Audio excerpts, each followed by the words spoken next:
In the last video, I modeled for you how to create the pre-writing, how to complete the pre-writing outline worksheet. So once you've done that, you pretty much have all of your essay planned.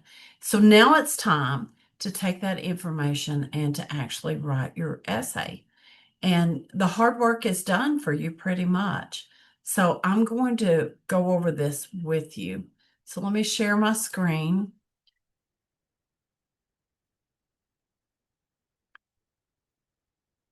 In the directions for this week, in the pre-writing, of course, I put the document that I used for that video. In your essay one assignment, I will also have the document that I've used for this, and that contains the formatting guidelines. It also contains the sample essay that matches the pre-writing worksheet that I completed to model for you last time. So we have that. Now let's look at um, the those formatting guidelines. So first thing is MLA format. So a good suggestion is for you to create a document that has the running header and the heading for that you will need for your essays. So create the document and then save it. And anytime you write an essay, then all you have to do is change the date and you're set. So you will need a running header. And this MLA format tells you about, in number 4, how to create a running header or what it should look like. But I want to show you. You need to start by inserting a page number. Your running header is going to be at the top right-hand corner. If you just open header and type information in there, whatever you type on that first page is going to appear on every page. Um, so if I put Higgins 1 in my first page, my second page is going to say Higgins 2. And if it's going to say Higgins 1 also. If I go in and manually change it to Higgins 2, it changes my first page to Higgins 2. So don't even go down that rabbit hole. Insert your page number. You're going to put it at the top of the page, write justified. You're going to move in front of the page number, type a space, and then your last name. I'm sorry, last name and then a space. And then you're finished. You can close it. And that will number each page. This will be Smith 1, the next will be Smith 2, the next will be Smith 3. It's not enough to just number the pages. It also needs to be identifiable as part of your essay and not somebody else's, page 2 or page 3.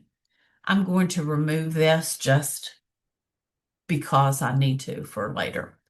So once you have the running header, then you need a heading. Your heading is not in the header section. That's important. It is not in the header section. It begins on the first line of text. It has your name, then your instructor's name, then the course you're in, and then the date. The date is always, for MLA, is always day, month, year with no commas. As far as the name of the instructor, I don't know. You might have instructors that are really uptight about that or the name of the course. I'm not. I don't care.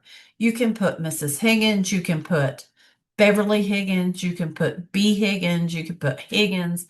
I really don't care.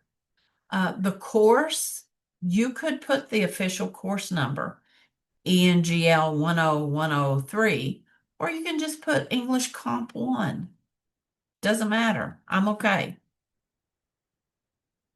So now for once you've done that, you can save it and then just pull it up each time. You just change the date. Um, the next thing, the the next line will contain your title, and we'll look at title in just a little bit. So here you have all the guidelines for the MLA format. Basically, don't go over 12-point font. Most word processors automatically do 11-point. That's okay. I'm not going to measure to see if it's 11 or 12-point. You should use 12-point and you should use Times New Roman. But if it automatically comes up as Calibri or Calibri 11-point and you forget to change it, I'm not going to go check. If you change it to 14 or 15 or 16, I'll notice that. That jumps out at me. Everything in your essay, your header, your essay, your works cited, everything has to be double spaced. And don't go in and try to manually double space. Go in and highlight it all and choose double space. You also need 1-inch margins on the left, the right, the top, and the bottom. Some students, if they get to the bottom of the page and they start a new paragraph and it only has 1 or 2 sentences of the paragraph on that page and then it moves to the next page, they feel like they need to move that paragraph down. Don't do that. Let it completely fill the page before it moves to the next. Doesn't bother me. So what else do I need to? Oh, don't add any extra lines. No extra lines between your header and your title, or your title and your paragraphs, or between your paragraphs. I don't know where the idea of adding an extra sentence between paragraphs or an extra line between paragraphs came from, but don't. So when you do double space, make sure that you set it 0 before, 0 after. If you're using Word, if you're using Docs, then you need to go in and make sure that it doesn't have anything checked that's going to cause it to add an extra bit of space between paragraphs. The next section, it has to do with the title. And again, I'll let you read this, but basically the title needs to be relevant to your paper. But don't put too much thought into it. It does need to relate. So you're not going to give your paper the title, The World's Best Essay, or essay 1 or essay 2. I don't even care if it says that. But it should relate to your subject. It will be the same font, the same size, no bold, not a complete sentence. You shouldn't have italics or quotation marks or exclamation points or anything like that. So you can read through this and get the complete list. The one thing that I haven't talked about that goes in your essay is your conclusion. So I've already gone over writing an introduction. I've talked about the elements, the parts of a body paragraph. We've spent a lot of time on those. We haven't talked about a conclusion, but a conclusion, it's important. It's an important paragraph. But once you've mastered or you've created your introduction and your body, your conclusion should be fairly easy. So here are some things that you need to know. First of all, it needs to start with a transition word or phrase, just like the other body paragraphs did. A standard one is in conclusion, comma. So it needs some type of that needs that clear um, transition. It has to contain a restated thesis statement, not copy your thesis statement and paste it down there. You need to kind of reword it a little bit, and it needs to provide some type of closure.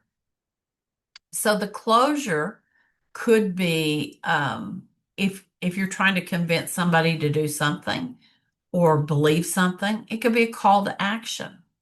It could be a rhetorical question. So whatever it is. And another thing about conclusions, the best way to kind of wrap it all up and make it a real cohesive piece of writing is for your conclusion to kind of take the reader back to the introduction. So like you've gone full circle with them. So now let's look at, I want to go back to the pre-writing. This is, move some things on the desktop. This is what we did in the last video, or what I did to model for you. And if you notice, we have our motivator, our bridge, our thesis statement, and blueprint. So our introduction is written already. So we can just put that together in a paragraph and we're good to go. Our topic sentence for paragraph 1, paragraph 2, and paragraph 3 are already written. So we know here's the first sentence of body paragraph 1. Here's the first sentence of body paragraph 2. Here's the first sentence of body paragraph 3. And we've already identified the things that we're going to use to support this reason. Okay? So now let's look at this in essay format. Just a disclaimer, this is on the first line of text. I know that.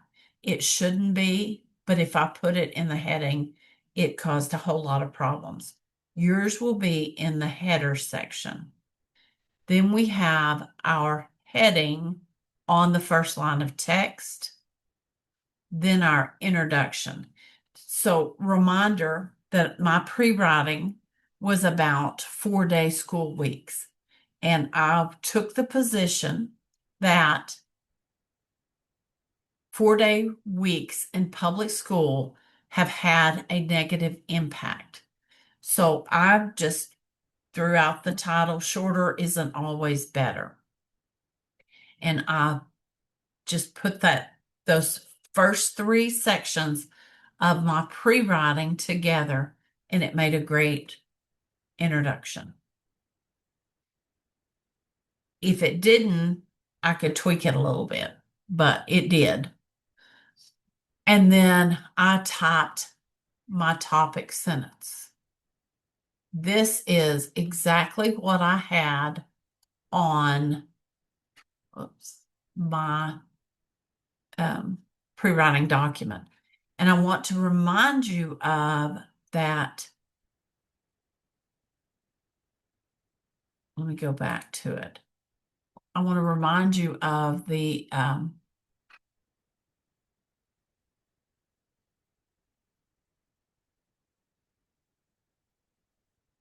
instructional video that I did last week, and I posted the the PowerPoint for you to look at. So just a reminder, this is on starts on slide 13. This is the format of a body paragraph. You have a topic sentence, then you're going to have a sentence that's your first support. Then you're going to discuss it. You're going to explain it. So what? How does this support this? Then you're going to have a transition and your second support. And then so what? How is this relevant? You're going to explain it. So now let's go look at that in real life. First, shortened weeks in public school has negatively impacted families. And then I have, let's see, what color was that? It was blue. Then I have, oh goodness, my first reason. And I write it out in a sentence. If you remember, ours was childcare was the first reason, the first way it impacted families. One of the biggest impacts has been on families who have had to find a way to care for a child during the extra day out of school. And then I have to explain the so what. Now, I used a few sentences to do that, which you should, a couple anyway.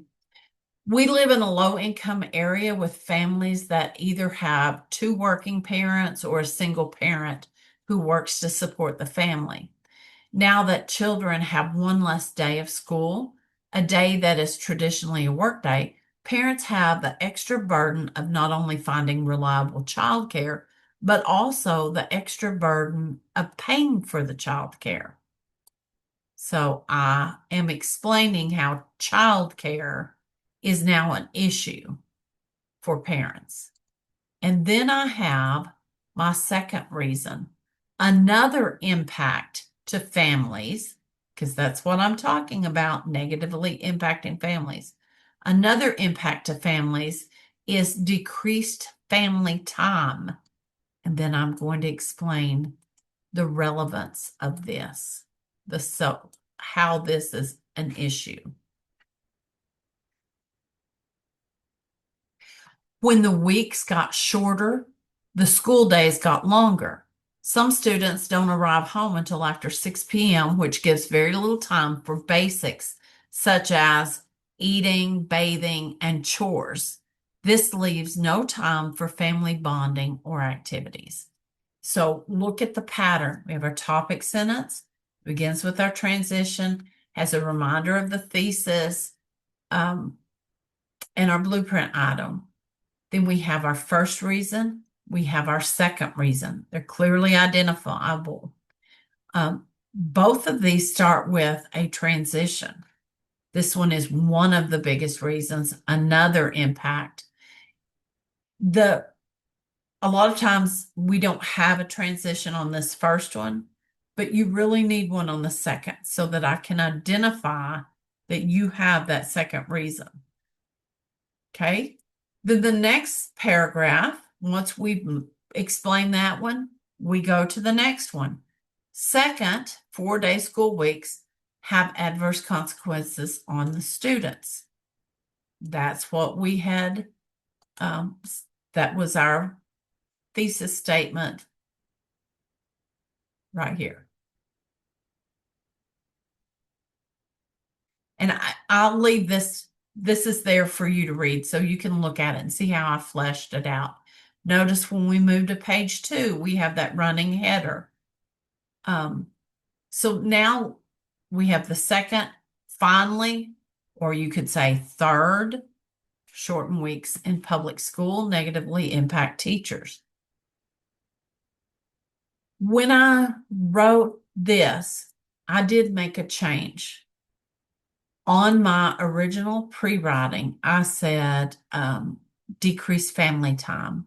And I realized as I was writing this paragraph that, hey, I've already made that an issue for families. And that really, really, I could argue better that teachers, it impacted them through burnout and fatigue. And so I changed that. Now, I did go back and change it on the sample, I think. If I didn't, that's okay.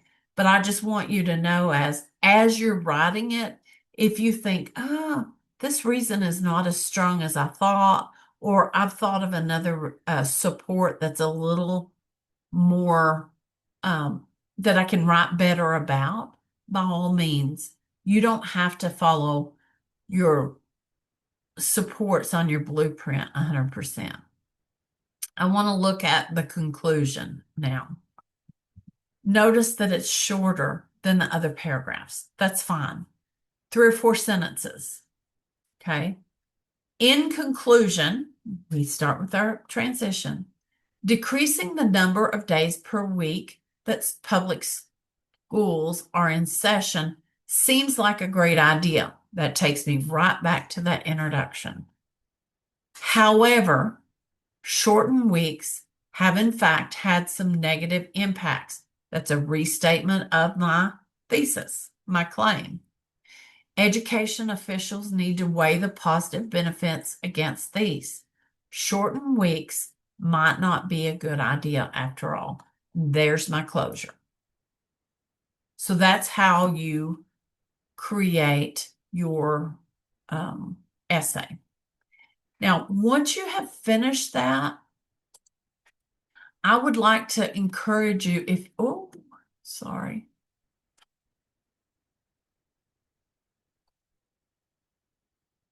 Uh-oh, I hit a button.